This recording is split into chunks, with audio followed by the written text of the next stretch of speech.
Hi guys, Ricky Pope here, and this week on the Christian Nerd Unite podcast, we're joined by believer and comedian Jeff Allen.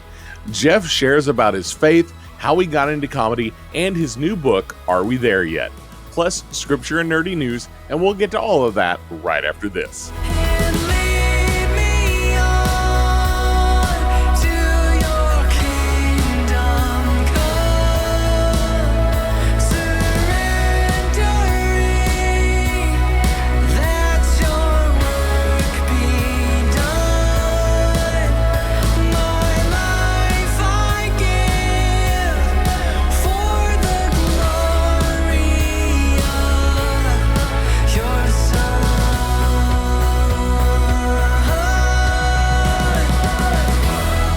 I love sharing Jesus and my nerdiness with you every week. As you know, we are part of the Christian Nerd HQ podcast network, and we recently launched a new show called The Bible Nerd Show. Here's a quick word from David about the show. Hey nerds, this is David. You know me best from Tatooine Sons, but I want to introduce to you a new show coming to the Christian Nerd HQ. It's called The Bible Nerd Show. This is where a preacher, a teacher, and an average Joe all come together on a weekly basis to look at the blockbuster television series called The Chosen. Each week, we take a deeper look into it episode by episode as we uncover some of the best moments within the show, some of the biblical stories within it, and identify whether or not we agree with the choices that they made biblically. And we look at the historic, geographic, religious, and cultural context of each episode. It is a lot of fun. We can't wait for you to check it out. It comes out every Thursdays here on the Christian Nerd HQ. Make sure you check out The Bible Nerd Show. Make sure you check out The Bible Nerd Show and all the other great podcasts at ChristianNerdHQ.com. Since Sunday was the first Sunday of Advent, let's read Isaiah 9, 2-6. The people walking in darkness have seen a great light. On those living in the land of deep darkness, a light has dawned. You have enlarged the nation and increased their joy. They rejoice before you as people rejoice at the harvest, as warriors rejoice when dividing the plunder. For as in the day of Midian's defeat, you have shattered the yoke that burdens them, the bar across their shoulders, the rod of their oppressors. Every warrior's boot used in battle and every garment rolled in blood will be destined for burning, will be fuel for the fire. For to us a child is born, to us a son is given, and the government will be on his shoulders. And he will be called Wonderful Counselor, Mighty God, Everlasting Father, Prince of Peace. This past Sunday, as I said, was the first Sunday of Advent. It is said to be about hope or prophecy. And this reading is looking forward to the birth of Christ. Isaiah speaks of a great light overcoming darkness, a powerful image of hope. In our own lives, we often encounter moments of darkness, uncertainty, and challenge. Advent invites us to look forward to the light of Christ, which brings hope to our world, reminding us about Christ's birth and preparing ourselves for Christ's coming again. I pray that this week you'll think back to that time and the expectancy of a coming Savior as we prepare our own hearts for the future. I want to challenge you to share this passage with someone that needs to hear that there is a Savior that cares for them. Now for some nerdy news. For the second time this year, a concert movie takes the top spot at the box office. With Renaissance, a film by Beyoncé, the concert film has a domestic gross over the weekend of $21 million, falling well short of Taylor Swift's concert movie opening. The Hunger Games prequel comes in second, adding $14 million domestically. The new release Godzilla Minus One comes in third with $11 million domestically, with very high reviews from critics and audiences alike. Trolls Band Together and Wish round out the top five. Now that the actor strike is over, I've seen reports that the third film in the Sony Marvel Venom series has started shooting again, and the Beetlejuice sequel has just wrapped shooting. Deadpool 3 is said to only be 50% complete with a current release date of July 26th. It's hard to imagine that they're not frantically shooting to finish the film. Loki Season 1 creator and showrunner Michael Waldron has been tapped to take over the writing for Avengers 5 movie, currently titled Avengers Kang Dynasty. Waldron was already selected for writing the 6th film, currently titled Avengers Secret Wars.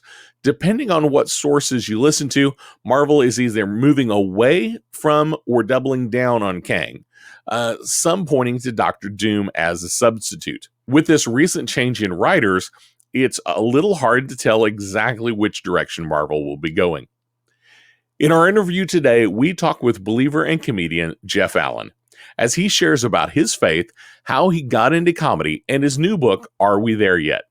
Let's get right into our interview. Jeff Allen, it is so great to have you on the Christian Nerd Unite podcast today. Yes, I get this feeling of deja vu. It just seems like we've met before. It feels like we've had you on. It feels like we've had you on multiple times. Yeah, I got that same feeling, but I know that's not true. So this is our first foray into the Christian Nerd podcast. I love that. By the way, what is a Christian nerd? You're just a nerd that happens to be a Bible believing. That is the key, that you have faith and that you also like nerdy things, and so it's a pretty diverse group. So you probably enjoy reading Tolkien. Absolutely.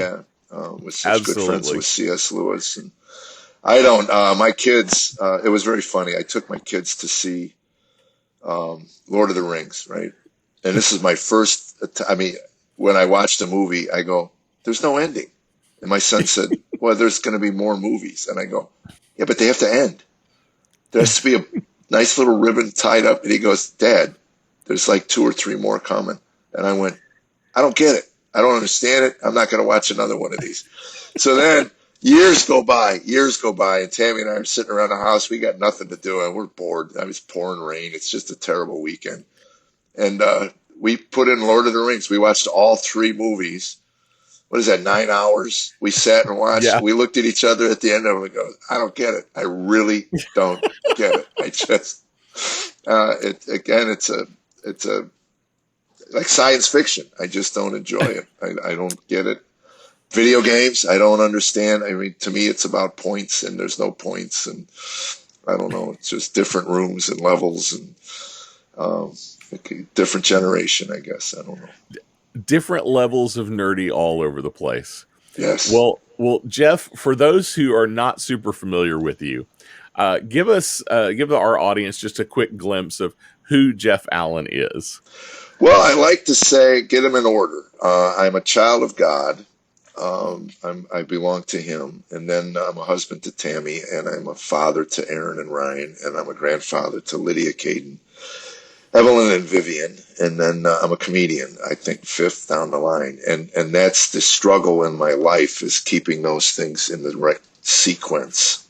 As long as I keep the vertical, that one's solid in my life. Everything else seems to fall into place. At least there's a level of comfort to where I can at least function as an adult, somewhat, as an adult. But yeah, that's it. And then, I don't know, my interests lie in golf. I love to play the game of golf, but I don't get to play much anymore because I'm pretty busy, and it's a time-consuming game to play well. Tammy once said to me, "Why can't you enjoy shooting 85?" And I said, "Because I shot 65. So once you achieve that level, you just want to repeat it. And you realize that it's just one of those lightning in a bottle days that you have on a golf course that you probably will never see again. And that's the frustration of it. But I guess to me, golf is like people that don't understand, when they say to me it's chasing a little ball around, and I said, you don't understand the game.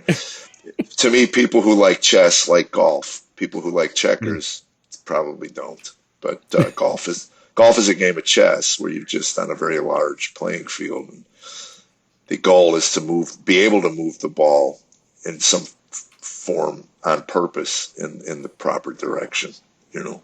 And anyway, I don't know. I'm sure you didn't want to talk about golf. You know? Quite all right. I would I'll get that from Tammy. She'll go, nobody really cares about your golf game. You know, I said, I don't even have to, half the time, I don't even care about it. So, Well, being a comedian, you've been in the industry for quite some time. yeah. How did all that kind of come about? Was that something you've always wanted to do, or is that something that came across later?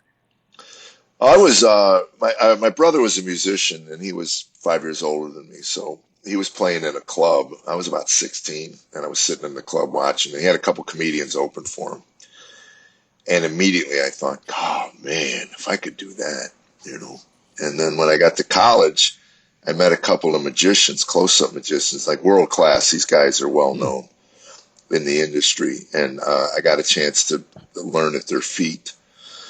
And so I thought, well, magic. I started doing magic at parties and things like that, close-up stuff. And I got a bug for entertaining.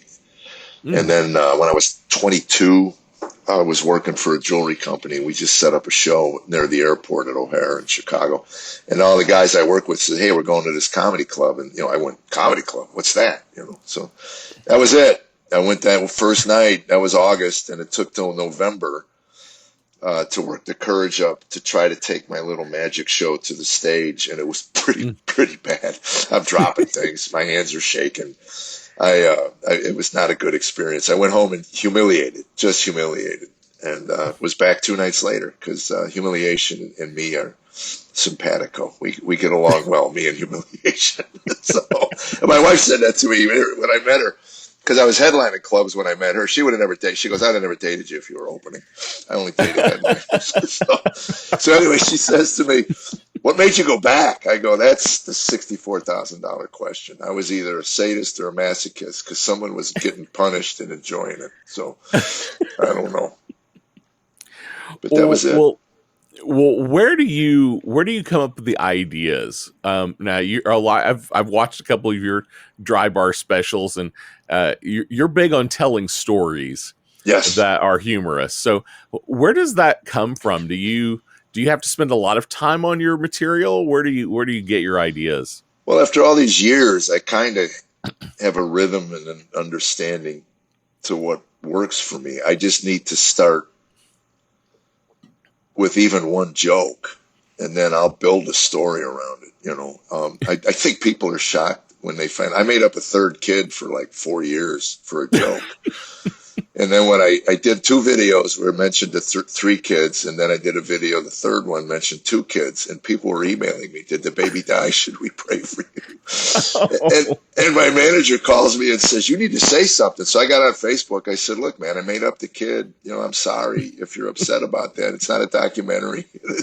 I'm just trying to find some humor, you know. You know, it's to me, I don't know. I mean, I look at the Bible as allegorical, metaphorical at times. You know, I don't think that Jesus literally meant that they were vipers. You know, when he called them vipers, I think there's metaphors, and there's some of the stories are more for our learning, and they carry. That's how you carry centuries.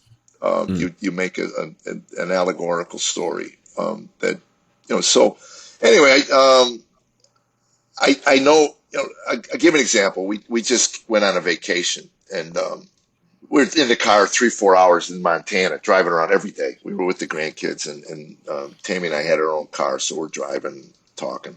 And I look at her at one point and I go, every conversation we have anymore turns into a game of charades. We can't remember a darn thing.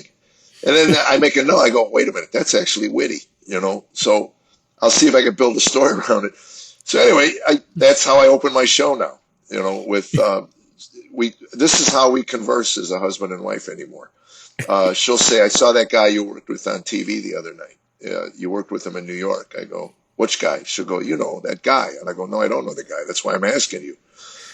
That guy was New York. Was in New York City? Oh, I don't know. Was in Buffalo, Syracuse, Rochester. Those are the only places I work in New York, Tammy. Well, maybe it wasn't New York, Jeff. I go, all right, what do you look like? Well, he was a white guy. Well, that narrows it down. You know, was he tall, short, your height? So 6 foot, 6'1"? Well, he wasn't that tall. Then he's not my height. I mean, come on, help me out. Anyway, 5 minutes of this, and then we never get to a resolution, and it goes off, And then I end the show an hour later with her waking me up at 3 a.m. and going, what's going on, Tammy? She goes, Jeff Jenna. I go, what about him? That's the guy you worked with in New York. I couldn't remember his name. So anyway, that's, again, that's a thumbnail of the latest story. And I made up the conversation about the guy in New York. I had, but the line, the charade, I'm telling you, let's eat at that place we ate at a few months ago. Well, what place is that? I don't know, Jeff. And then you start the conversation, was it Italian? Oh, God, I can't remember, but I know it was in Nashville. It was down in the Gulch. We can't, and, we end up Google, they're recording everything we're doing anyway. So maybe it'd be nice if you just go to Alexa. Alexa, just ask Bezos to release a conversation we had on restaurants. Well, when you're working through material, what does it take to find the right combination? That's something really going to work and something that's the work, and that's what bothers me when people rip you off. It's not so much the premises. There's Jay Leno figured it out. There's like eight things you can talk about with a normal crowd. Obviously, Steve Martin used to do that whole routine with all these plumbing references, and then total silence, and you go, wow, they killed at the plumbing convention last week. So there has to be a relationship with the people you're talking to, and when you're traveling from place to place and region to region, common stuff is marriage and kids. And I had a Korean couple come to me in broken English say, we have teenagers drive us crazy too, and so that's kind of universal. But I've always just tried to work with, it's like today everybody wants you to do politics or culture, and and I call myself a casual observer of the culture. Tammy's more. Tammy reads this stuff all the time. There's not one thing I've ever said to her. Did you know that so-and-so said this? She goes, that was like 3 months ago, Jeff. Really? I just scrolling through my Instagram and saw it, Or I'll say something, holy cow, this is going, she'll go, Jeff, that was debunked like 6 years ago. I go, what? Why am I not getting this like every day? But it's not something that, so if I make a comment, I'd like to think I could do it with them in the room, and there's no malice. And to me, that's the gauge. If you're going to say things about another human being that's malicious in intent, then you're going to turn people off. Well, you mentioned there knowing your audience. So what kind of audiences do you usually play to? Now, I know, you and I share a faith, but you've done, dry bar kind of stuff, but what kind of audiences do you generally play to? Well, I do a wide variety. I do clubs, comedy clubs. I do theaters, and I'm going to a church as we're speaking now. I'm going to be leaving in about an hour and a half to go do a church. And I don't do a different show for each group. That's one of the advantages. I learned when I started working clean, I think it was Eugene Debs, the communist, said, profanity gives people permission not to hear what you have to say. So I learned that, the hard way. I had bill collectors that would annoy me, and the minute I cussed at them, they'd hang up. So it was almost like they were waiting for it. Finally I got permission to hang up. So that's true. As soon as you cuss at somebody and insult them, they have every right to tune out and move away or shut down the conversation. So I've always, not always, but certainly in the last 30 years, I've been working clean, and they may not think you're funny, but you're not going to offend people usually. And again, culturally now we're at a place where half the population is just, they're just scabbed over wounds. And if you make the wrong comment, that scab gets picked at and all this pus oozes out and they start screaming at you. I mean, I don't even get it. Honestly, I do not get it. If I kicked all the people out of my life that disagreed with me, I would have a very empty life. I have some dear friends who I love dearly, who are so far away from me and everything politically, and even faith-wise. I keep praying for them, hoping that at some point that God will reveal himself to them in a huge way. But it's not a requirement to be my friend. You just have to respect me the way I respect you and love me the way I love you, and then we're fine. All that other stuff is just be sorted out after we die, But yeah. Anyway, my audience ranges. I'm getting a lot of millennials who listened to me when they were 7 and 8. That's how long I've been around. That's always a nice conversation. I've been listening to you since I was 9. My mom and dad wouldn't let me listen to anybody else but you. So, now you got 3 kids and they're in their 30s. So it's eye-opening. I've been around a while. Well, does working clean open up some doors or close some doors that maybe would be opened or closed otherwise? The doors that are closed, I wouldn't know.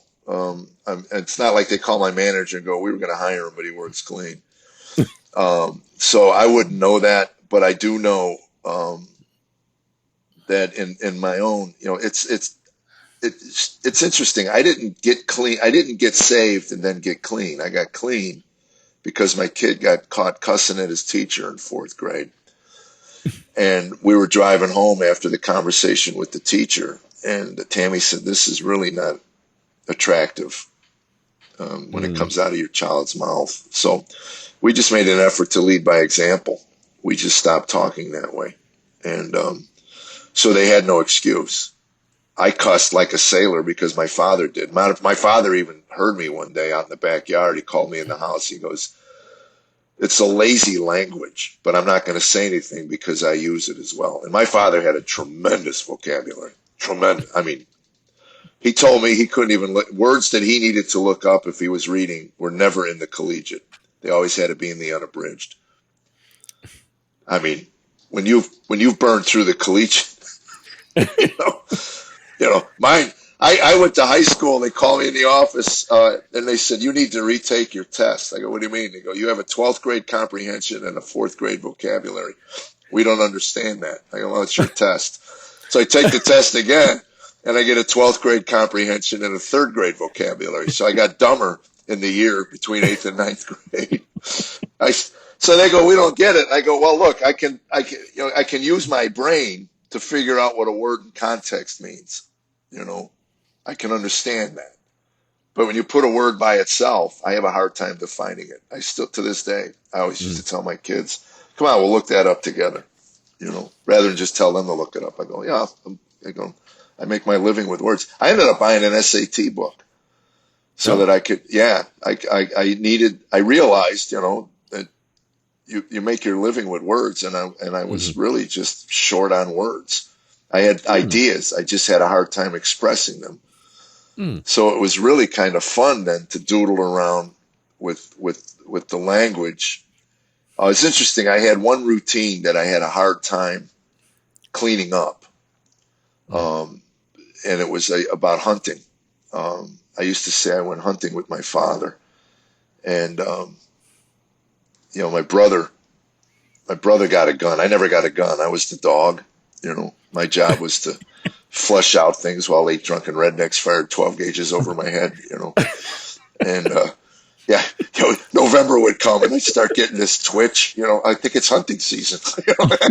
Got an idea, So anyway, my dad came out one year, we went deer hunting, and he gives me this horn, to blow. And I'm going, "What is that?" He goes, "It's the mating call of a moose." You're 11, you don't think a whole lot about that or the process behind it. But you get a little older, you think, what if this thing actually works, in the middle of the forest, you come about 2,200 pounds of amorous bull moose, And yeah, moose hunting is what it was. Moose hunting, because I said bull moose. And so anyway, how mom would come home, how was hunting? Well, Kirk mutilated a rabbit, dad bagged a deer, and I got a date for the prom.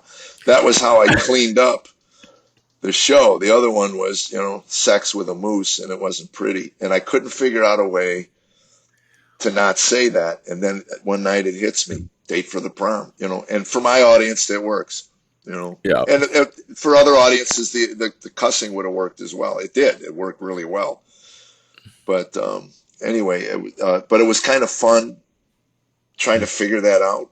It was fun going through everything and seeing, gee, I wonder if I could rework that and make it better.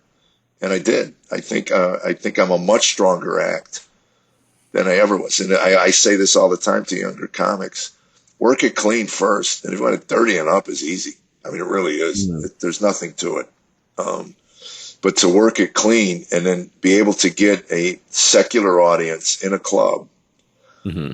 I mean, I knew I was on the right track when I would do these clubs when I was in my 30s cleaning up, and they would come up to me and say, "I didn't even realize it till you were done. You didn't swear once."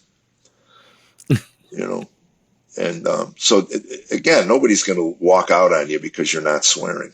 Again, they may be bored. Maybe that's what triggers them and makes them laugh. But that's not my audience.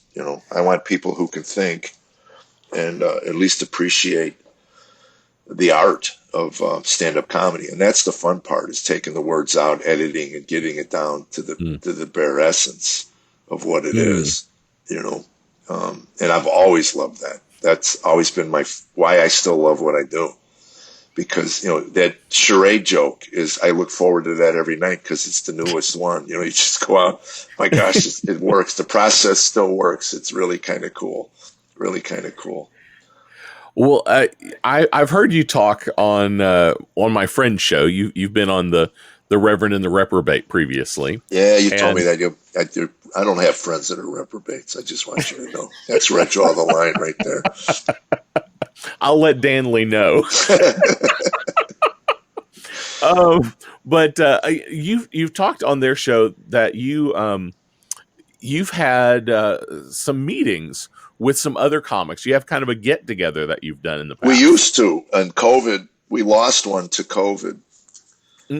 A really sweet soul, and we were just devastated. And I told Tammy that we just can't get together until this whole thing gets worked out. It's just the liability and and again, I don't want to put anybody in, again, to me, all of it should have been just up to the individual. We had so many discussions with friends of ours who just couldn't believe we'd walk around without a mask. And I'd go, well, I think I've had it like 3 times now. I mean, I didn't take it seriously till Tammy almost died. And that we didn't even know that was 2019, December. It wasn't until it came out with the name, I went, oh my gosh, that's what you almost died from. She smoked for 37 years or whatever, 40 years. So anything respiratory with her. So I mean, we take it seriously. I didn't think the mask made a difference. I just figure we're all going to get it, and you're better off, we're from the generation, I'm sure you are, when somebody got chicken pox, you all just went to their house and got chicken pox. I mean, yes. So anyway, now that they've kind of figured it out and it's on its 3rd leg or whatever it is, it's not so. We just had it probably a month and a half ago, and I had to cancel 3 or 4 gigs and move them. But again, I don't want to go out. But I used to laugh at the people who would get mad at me because I didn't have a mask on. I go, well, if your mask works, what are you worried about?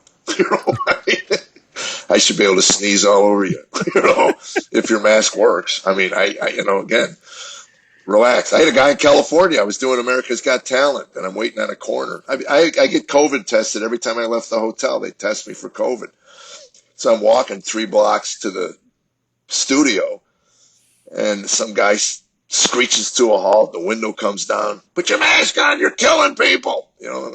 And Pasadena was dead. I look around. Apparently, I wiped out the whole city. It's like, holy cow. He's in his car by himself with a mask on. I mean, at what point do you not take these people serious? I'm sorry. You lost credibility when you started screaming at me when you were alone in the car with a mask on. So, but if we went to a friend's house, they wanted us to wear one. We put it on once, and then we decided we wouldn't go over there until they allowed us in the house without a mask. So, and if you're bothered by that, you can email the Christian Nerd Podcast. Don't bother me. Yeah, I appreciate that. For having me on to say those things. The scourge. It's coming back. We got an election next year, so it'll be back. But don't worry about it, because the voting will be a lot easier this time. They got DoorDash picking up your ballot after they drop off your pizza, and they'll throw that in a lockbox, so it'll be safe. I'm relaxed now. That makes me feel better. I think Joe's set up to get about 95 million votes this time.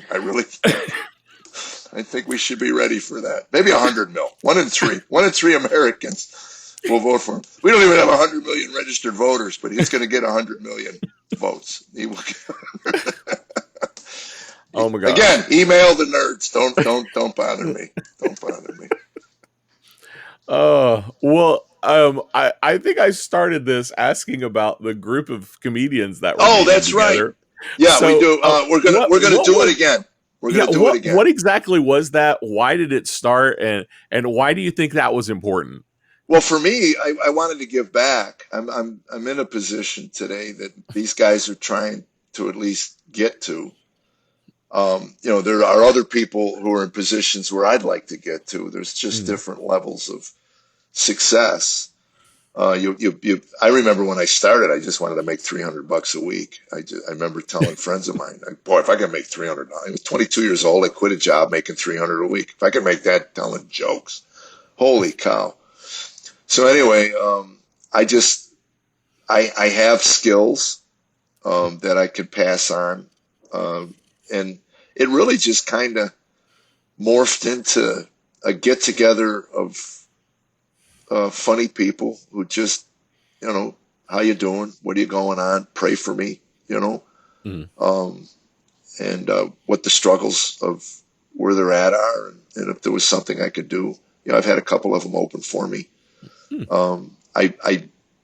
I'm not in a position to pay what I think they're worth, and that's why I don't ask much, because I think it's an insult.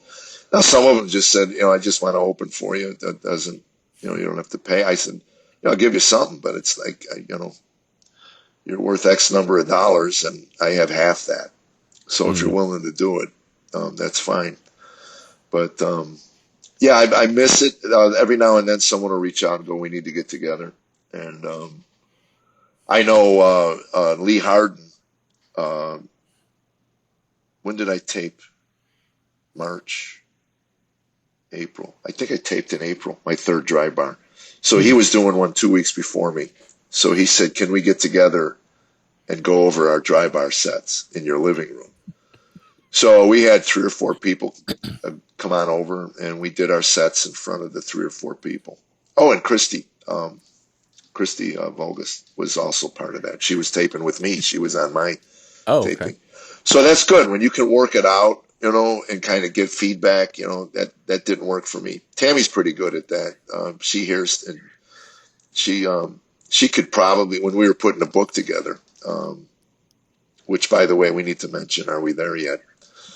Is out. I was about to say, when we get. But we went through that. She could be an editor or a proofreader. She caught all kinds of things that I didn't catch.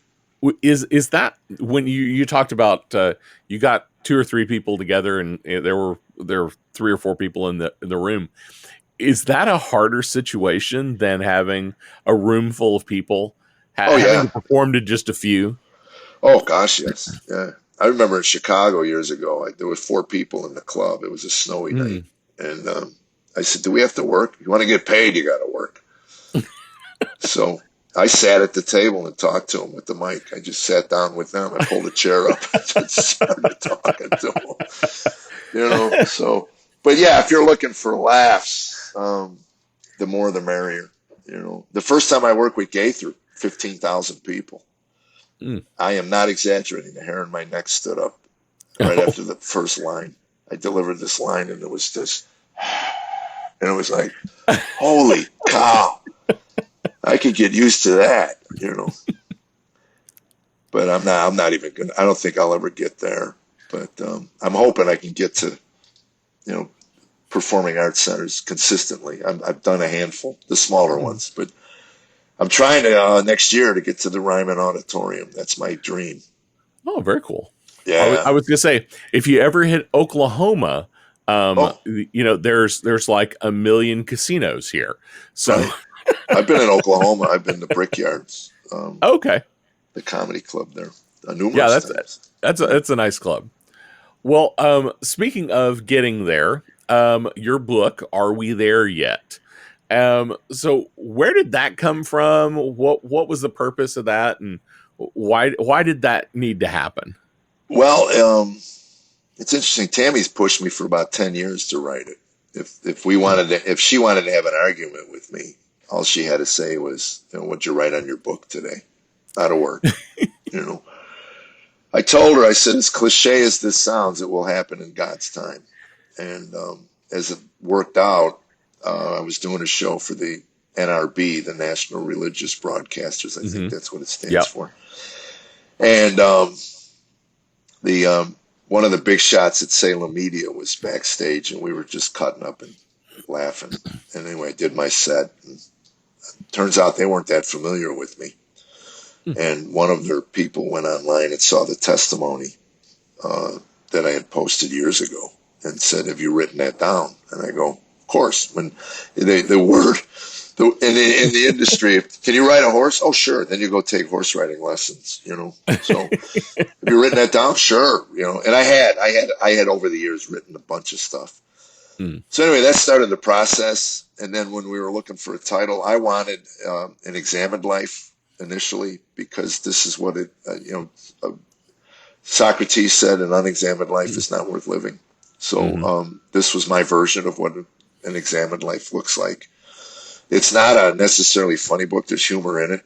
I can't imagine me not at some point coming up for air, but Are We There Yet is I had this image of the way I got into alcohol and drug recovery at 31 years old.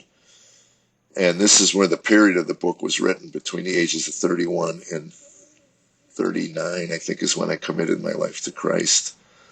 So that 8-year period, this search for meaning and a point to my life, because I had all the boxes checked. I had a beautiful wife that loved me. I had children that were healthy, and job I loved, and I was miserable, and all of it was slipping away because I couldn't get my head around why it mattered, So Are We There Yet is this image I had of children in the backseat of a car. When you start the recovery journey, you're like a child. You have no idea what this entails. You're scared.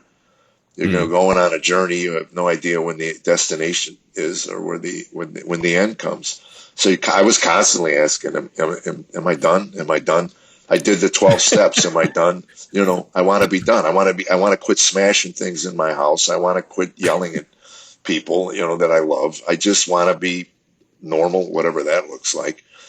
So anyway, that's where the title came from. It's a journey. And then, Are We There Yet? And then at some point you realize, I learned, around a kitchen table, around a table with an escrow lady.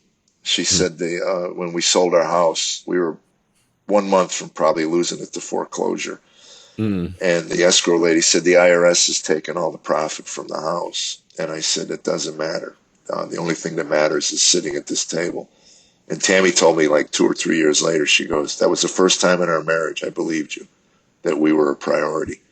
And that's it. I mean, it's right in front of you. It's sad to say, the that meaning, purpose, and point. That's why I say I'm a child of God, Tammy, husband, all of that. That's the important stuff, because in the end, the only people that are going to be there when you're on your last breath are the people you nurtured and loved, and that's it. Mm. None of this other stuff will matter, and I'm enjoying the ride now, but in this culture, I could say the wrong thing tomorrow. It's over. Find out who loves you then. So anyway, it's out. I came out September 5th, and I'm proud of it. Tammy and I went through. I went to her after the second draft, and I said, "You need to be okay with my version of what we went through." Mm. And she read 2 chapters, put it down, and said, "I can't read anymore. We were horrible people." Oh, wow. Yeah, and I said, "Well, that's why you finished the book." Andy Andrews, a friend of mine who wrote the foreword, really nailed it. He said, "You're going to meet 2 couples. And it'll be Jeff and Tammy and Jeff and Tammy. Don't give up on the second couple. That's who we met when we met. We met those 2. We didn't meet the first couple, But it's open, it's honest, it's raw. We shared all our warts, and we spent 3 days and 40 hours going through the book, line by line. She was correcting my version of what we went through. No, she was, like I said, she could be a proofreader. She caught a lot of things. So anyway, I think it's a good book. It's a good read. If you go on Amazon, they can order it, or Barnes and Noble. You'll have to look for it. I went in there. It took me a while to find it, but it's in there. Well, I'll definitely put links down in the show notes for that. But so I caught something when you were kind of describing yourself. You mentioned you had 2 kids, and they're both boys, correct? Right. But then you mentioned your grandkids, and it sounds like they're all girls. Is that 3 girls and a boy? 3 girls and a boy. Yeah, Okay. Caden's a boy. Okay. Yeah. So I only have girls, and I don't have grandkids yet. So I'll tell you, man, there's something. We were taking our first grandchild. She had a thing for river dance. Every time she'd come to our house, she'd go, "Papa, put on the dance." So anyway, I would put it on. So they came to TPAC in Tennessee, Performing Arts Center. So we got tickets. We didn't tell her where we were going. And we took her to O'Charlie's, which is just a normal little restaurant. I mean, it's nothing fancy. And we're sitting in the booth, and she slides across the whole booth and puts her arms around me and kisses me, and she says, "I love you, Papa." And I said, "I had 2 boys. I raised them for years. Not once did they ever slide across the booth, throw their arms around me and do that." And funny, we took her, when she saw the princesses come out, when the curtain went up, she had no idea what she was seeing. And then she saw it was the river dance, and her face, just looking at her face, was so priceless. And when she went to dance class, my son called me and he said, "Teacher said Evelyn was a little tappy." A little tappy. She was river dancing for the kids. So yeah, they're special. They're very special. Well, I was going to ask what the difference was having 2 sons and then having grandkids that are all daughters, and how much that affected the way things went.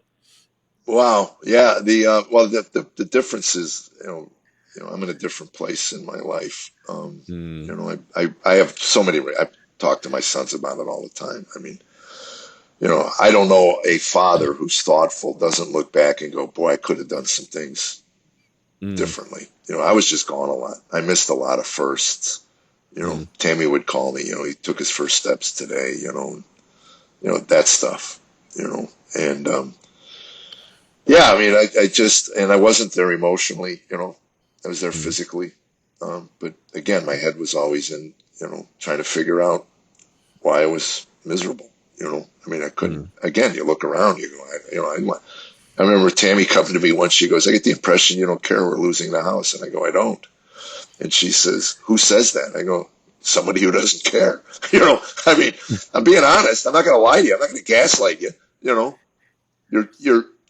Your assessment of where I'm at is right on. Mm. I want to care. I feel the weight of it. You better believe that. I felt the weight of everything. Mm. But then in the end, I kept going, what difference does it make? So we lose this house, we'll just go find another one. I mean, I really couldn't get my head around it. And one of the stories I tell in the book about watching the kids gerbil. And yeah, I know. Where do you think God would speak to you? But anyway, I watched this gerbil getting sticks and moving them. And Tammy comes by at some point and says, "What's with you and the gerbil?" I said, "Look at it. Just get sticks and move." She goes, "So what?" I go, "That's our life." She goes, "What do you mean?" I go, "We buy things, they wear out, we take them to the landfill. We buy more things, they wear out, we take them to the landfill. Those are our sticks. And if I'm lucky, I get a sitcom or a movie deal. We get really nice sticks, but they wear out and we take them to the landfill." And every now and then the gerbil would spin a wheel. That's his entertainment. Our entertainment's Disneyland or Vegas or whatever we decide to do for entertainment. But that's it. And I looked at her and go, as I project 10, 15 years down the line, baby, if that's my life, I'm checking out. She said, "You checked out years ago, buddy. Oh, You haven't wow. been here. Yeah, you haven't been here for years, And I could not understand. But that to me was the most profound thing I'd witnessed. I go, Mm. this is it. There's no difference between what that thing does in a cage. We're in a cage. Our debt Mm. is the cage. We create this prison of debt that we have to, satisfy. Now, I mean, I didn't know I can just go into a Nordstrom's and grab whatever I want and leave, but I'm watching the news and all these people. Yeah, that's another line I just wrote, by the way, if you're looking for process. That was a line I wrote. I'm going to walk out with my new sport coat on and go, I was in Nordstrom's and saw this coat fit. So anyway, I'm leaving and the guy goes, "Hey, you got to pay for that." I go, "I do?" "Since when?" Turns out the non-payment plan at Nordstrom's is a group plan. If you got 15 or 20 of your closest friends just running through this store, you can grab whatever you want and run. So anyway, Well, you from came to gerbils to Nordstrom's. I'm telling you, that's what you should title this podcast, From Gerbils to Nordstrom's. Nordstrom's. Yeah, tell your listeners not to give up till they hear the gerbil story. Well, you came to faith a little bit later in life Yes, I did. than some people. What was kind of the thing that that brought you there?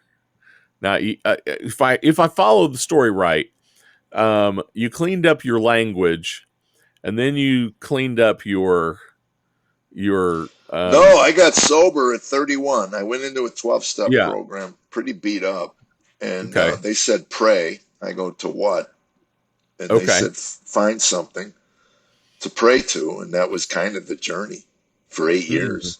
I went through self-help. I had a therapist give me a book, Road Less Traveled, which started me reading. I had never read a book prior to that, really. I mean, a handful of things, but not much.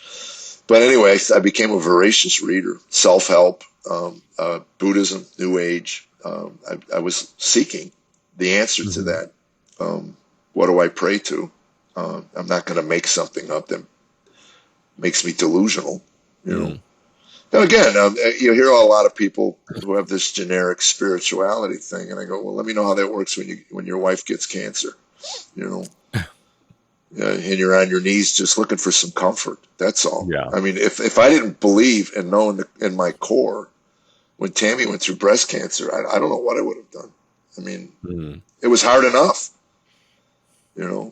but I made the mistake of asking Jesus to show me my heart, and that wasn't pretty. It was a big part of me still selfish, and but anyway, that was it. I mean, for me. And then the last person to come into my life, I was reading Ayn Rand. I think I'd given up on spiritual stuff. I just figured I'll just try to make money. We're losing everything. Maybe Tammy's right. Maybe if I made enough money, I wouldn't be miserable. I don't know. So I hooked up with this businessman doing comedy because he was an avid golfer, and he was really wealthy, successful, just sold his business to some foreign entity for millions. And he was doing comedy for like $100 a week because he wanted to do comedy late in life. He's probably 10 years older than I am. And we're on a golf course, and I'm asking him, how do you accumulate wealth? I was never taught. He says, you don't want a lot of money. I go, I don't. He goes, no, you can't handle what little you have. So anyway, he said, in order to enjoy the creation, you have to have a relationship with the one who created it. And I thought, wow, that's kind of cool. I said, would you read it? He says, it's in the Bible. And I said, the Bible, anyway. A couple holes went by. I said something else. Where's that at? It's in the Bible. He kept bringing up the Bible. I finally said, stop it with the Bible. He goes, what do you mean? I go, well, I'm an atheist. I don't really believe in God, let alone God's word. And he says, well, what's in the Bible you don't think is true? And I go, I don't know. I never read the Bible. He goes, you're not an atheist. You're a moron, And I go, pardon me? And he goes, look, man, he says, it's the most influential book in the history of the world, and you can't even crack it open. That's just lazy and moronic, So, and it is. I tell people all the time, don't tell me you've never read the Bible and then trash the Bible, Yeah, study it. I mean, ask yourself, how could this book be the most influential book ever? Ever. Go back to Luther's Reformation, when the masses were illiterate. And then Luther comes out and says, I'm going to teach you, now you can read God's word. Well, literacy rates shot through the roof in Europe because everybody wanted to read that book. And then they read in there that God created the world. So God's a creator, then I must be designed to create. So then entrepreneurship. All of a sudden, all the businesses and money wasn't in the hands of the elites, the masses. There was a middle class starting, I mean, it's an amazing book, and you read it. So it's like, there's times you read the verse, that means nothing. And there's other times it hits you and you go like, holy cow, And then the Holy Spirit, so anyway, we struck up a friendship, and he sent me up some Bible tapes from Denton, Texas, Tommy Nelson's church. And I never opened any of them up, and we had a wonderful friendship around golf, politics, and he prayed for my marriage. Always told me, he says, we pray for you and Tammy, great. And we're getting a divorce. We were getting a divorce. And I don't know, Tammy grabbed the kids one summer and took them to Ohio for the summer and left me at home with these tapes. And first one I opened up was Ecclesiastes, meaningless, all in life is meaningless. And my heart leapt. That was my conclusions. I mean, that one verse concluded 8 years for me. It's all meaningless, means nothing. And I just said, if that's in the Bible and that's a deep, profound truth to me, then there must be other things in this book. And I just listened to, I think, 1.5 years worth of Bible studies in about 2 months. Wow. Yeah, I had nothing else to do. I had no work, and she was gone with the kids. It's like God put me in the perfect place. Said, now I'm going to feed you, And anyway, when I got in August, that was June. So August, I got down to Texas, and I went to church, met the pastor who I'd been listening to all those months. And then I just got on my knees and said, I'm yours. If you are who you claim to be, then I am yours. Wow. And, that was 30 whatever years ago. So wow. All in the book. Are we there yet? So how does your, kind of wrap this all back around, how does your faith impact your work, your comedy, and what you do? I think it's the heart that delivers it. I didn't change much material wise. I'd already started working clean. So it wasn't the language that changed. But I think how I delivered it, Tammy, there were times that she would see me live and leave in tears because of the vitriol and the snotty, sarcastic, biting. She'd go, "You must hate me," and I go, "Nah, it's jokes." It's, I was vicious, and in hindsight, while we're in the middle of it, I didn't think much of it.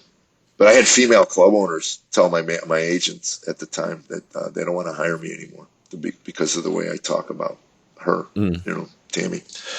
So I just I think that's it. The Holy Spirit working through me. That's my prayer before every show. When they look up at that stage, let them see you, not me. You Mm. know, let them experience you. Because I said it was a mistake to ask God to show me my heart. It was not. I mean, I was like in the fetal position. All right. I mean, my God, am I that dark? I mean, it was, yeah. So I got a lot. I'm a work in progress, like a lot of us. But Absolutely. I hope that when people come see me, that there's nothing malicious. Because Jesus never um, um, ripped anybody apart. Everything he did was out of love, and even the Pharisees, um, you know, um, he was kind enough to, but also stern enough. That's why I had a lady get mad at me because I made some comments about our president, and she says, Christians should be kind to everybody, and I go, well, define kindness. When I disciplined my children, I was doing it out of love. I don't think they thought I was very kind. Mm. And when Jesus turned the tables over on the money changers, I don't think they thought he was being very kind, but it was for their own good, Mm. And I think I just heard a story about Jonah, and the story, I never heard this before, that Jonah was asked to do something by God, to speak up, and he didn't, and he wound up in the depths of hell. So if you're asked by God to speak up, then you need to speak up, or your life will be a living hell, And Mm. I just, so I pray and ask, if there's anything more you want me to say or do or whatever. But I just try to, I share my faith in clubs, secular venues. I mean, the book allows me to do that, which Mm. is nice. I'm able to stand on stage and go, I gave my life. It wasn't until I gave my life to Christ. We moved, again, this is in the book, but geographical cures, they call them. Every 2 years we were moving. Mm. You're miserable in one place. You naively think if we move to another place, Yeah. and it's usually better for a little while, but then eventually, the problems you have take over, Mm. and it's no coincidence. We gave our life to Jesus, moved to Nashville. We've been in the same house for 27 years. So not a Mm. coincidence. Absolutely. Well, before I let you go, tell people how they can keep up with you, where they can find you, and kind of see what you're doing. JeffAllenComedy.com. We call the website a jumping off point because it Mm. has access links to everything. Instagram, X, Twitter. If I ever meet Musk, I'm going to ask him why. It'd be like Xerox changing the name of the Xerox machine to Pete. It's a Pete Exactly. machine now. It's like it's a Xerox machine. So anyway, that and Facebook. Most of my followers are on Facebook. So yeah, the schedules we post it once or twice a week. So believe me, if you're anywhere in America, I'll be there at some point. And Awesome. it's a fun night. It's a fun night. Well, awesome. Well, next time you make it to Oklahoma City, I will definitely come see you. Oh yeah, yeah. I get there at least once a year, probably every 9 months. Awesome. Yeah. Well, I will put links down in the show notes to all of that so people can have an easy way to find your I website may as get my well. sons to tune in to your podcast. They won't tune in for the faith part of it, but they'll tune in for the nerd part, and maybe God will use this to remind them of what their childhood faith was. It would be nice. That would be awesome. Yeah. Well, Jeff, any last words before I let you go? No, you're not that nerdy though. I really, I expected the snorkel.